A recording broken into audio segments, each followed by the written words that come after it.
النهارده هنتكلم عن مشكله معظم المستخدمين بيشتكوا منها، ان السكوتر مش ماسك صلانسيه كويس، بيعلى وبيوطى مهما يغير بوجيه، مهما يغير كربوراتير، يغير الكتروني، نفس المشكله اللي السكوتر ده جاي لنا فيها. السكوتر ده جاي مش ماسك صلانسيه. بص معايا كده،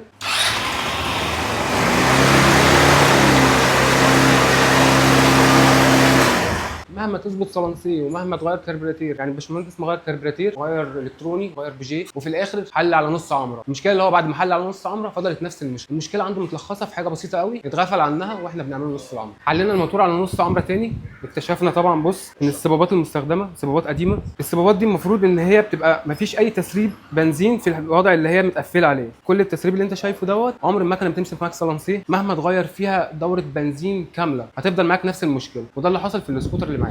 اتكلمنا في كذا فيديو عن نص العمره، واتكلمنا ان احنا لما بنحل على نص عمره ما نستهونش باي حاجه فيها، من خامات لتقفيل. ما ينفعش انا اجي اقول لك ان المكنه الصبابات شغاله 70% وانت تقول لي لا شغال. هي محتاجه تتغير. واكد على الفني اللي هيشتغل في نص العمره ان هي ياكد على الدلايل وياكد على الروديه وما يسترخصش في نص العمره. استنونا في فيديو جديد مع دكتور سكوتر.